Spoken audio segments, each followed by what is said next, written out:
Story 1. When Hira moved into the old house at the edge of the town, she was looking for quiet, a place to focus, to write, and to finally be alone after the chaos of city life. The house was cheap, too cheap, but she didn't ask questions. She liked the tall windows and the wide rooms. It was peaceful. Or it should have been. The empty room at the end of the hall was different. It had no windows, no furniture, just bare wooden floors and pale, cracked walls. It was always colder than the rest of the house. The doorknob was old brass, worn smooth, and though the door was never locked, it always creaked loudly when she opened it, as if it didn't want to move. The first time she heard the voices, she was unpacking boxes. Faint whispers, like someone was speaking just out of earshot. She paused, holding her breath. It sounded like two people having a conversation, soft and steady, but she couldn't make out the words. She followed the sound down the hall. It was coming from the empty room. She stood in front of the door, listening. The whispers stopped. Slowly, she turned the knob and pushed it open. The room was still empty, still cold, still silent. She stepped inside. The air felt heavy, like the room was holding its breath. Nothing. She told herself it was the old house settling. Maybe voices from the street carried in strange ways. She closed the door and didn't think about it again until the next night. Idindushti was lying in bed when the voices returned. Louder this time. Urgent. She sat up and realized she could hear them through the walls. Male and female. Whispering fast. Angry. The tone was sharp, like an argument she couldn't quite catch. Then it stopped abruptly. A soft knock came from the empty room. She froze. Waited. Another knock. She slowly got out of bed and crept to the hallway. The door to the empty room was slightly open now. Just a crack, but enough to see the dark inside. "Hira," a voice whispered. It was close. Too close. She slammed the door shut and backed away. The whispering started again, louder this time. Furious. It sounded like it was inside the walls, crawling through the wood. She didn't sleep that night. The next day, she called a locksmith and asked if the door could be sealed. He laughed and said she should just nail it shut if she was that nervous. So she did. Boards across the door. Heavy nails hammered deep. She felt a little foolish, but at least it gave her peace. For a while, at 3:17 a.m., she woke up to the sound of splintering wood. The boards over the door had cracked. The door was open again, wide, and the room beyond was darker than it should have been. She couldn't see the far wall anymore. It was just black. The voices were louder. They filled the hall, echoing off the walls. Hundreds of them now. Some crying, some screaming, others just repeating her name in hollow, broken voices. She ran. She didn't stop to grab anything. She left the house and drove to the next town, booked a room at a cheap motel and tried to forget what she'd heard, but the voices followed her. That night in the motel, the room next door was empty, but she heard them again, whispering, scratching at the wall. She stuffed towels under the door and turned on every light. At 3:17 a.m., there was a knock at her door. 3 slow taps. She moved to the far corner, heart pounding in her chest. Another knock. She held her breath. "Hira," a voice called softly. Right outside. She never opened the door. She never went back to the house. She moved across the country.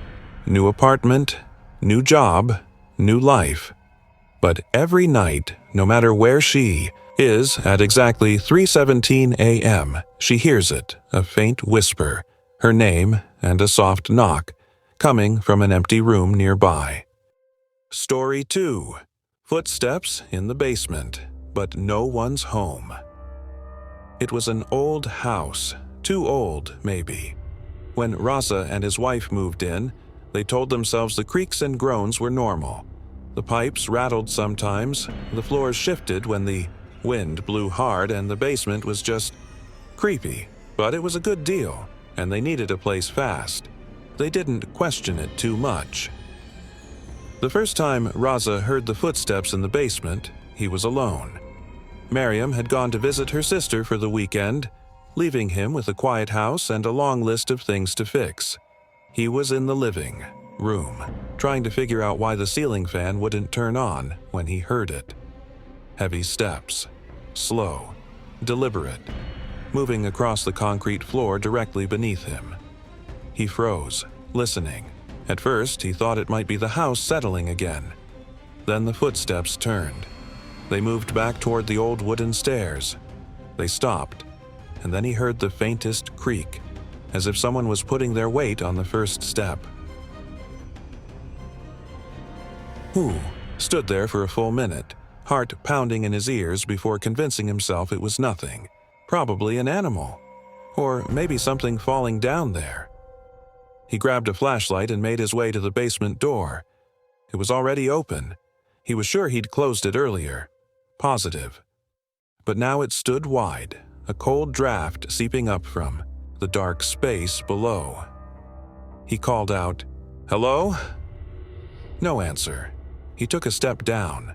The wood groaned under his foot. Another step. He swept the flashlight back and forth, but the beam barely cut through the thick darkness. The basement was empty. Just dusty shelves, old boxes, and that worn-out concrete floor. He checked the windows, all sealed.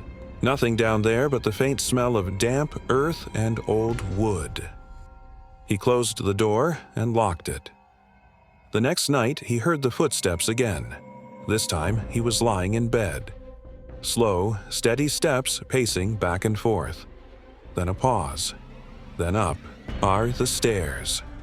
And another pause at the door. He held his breath. The doorknob rattled, just for a second. When Miriam came home the next day, he told her everything. She gave him that look, the one she gave when she thought he was overreacting, but agreed to stay out of the basement. They left the door locked. But the footsteps didn't stop. Some nights they came earlier, some nights they were faster, heavier. They circled the basement like something searching, and always they stopped at the foot of the stairs. Always. They waited just behind the door. Raza called a contractor to check it out. They found nothing. No animals. No old plumbing that might knock or rattle in a way that sounded like steps. Just an old, dry basement. That night, the footsteps returned. Louder. Then came the knock. 3 slow taps on the basement door. Miriam squeezed his hand tight. "Don't open it," she whispered. They didn't, but the knocking continued. Every night at the same time. Just after midnight. 3 knocks. Always 3. Then, one night, it stopped. Raza stood in the hallway staring at the door. Silence. No pacing. No knocking. He thought maybe it was over. Maybe whatever it was had gone. Then he noticed the basement door was open. Just a crack, but enough to see the blackness beyond. "Miriam," he called. No answer. He turned. The bedroom door was open too, but she wasn't there. He found her standing at the top of the basement stairs, staring down into the dark. Her eyes were wide, her face pale. She didn't seem to notice him at first. "Miriam," he said again, louder. She looked at him. "It's calling me," she whispered. "It knows my name." He pulled her away and slammed the door shut. They packed a bag and left that night. They moved, changed their numbers, left everything behind. But Raza still hears footsteps sometimes, in new houses, in hotel rooms, in places where there shouldn't be a basement. And Miriam? Some nights, she stands at the door to whatever room they're in and whispers, "It's waiting at the stairs."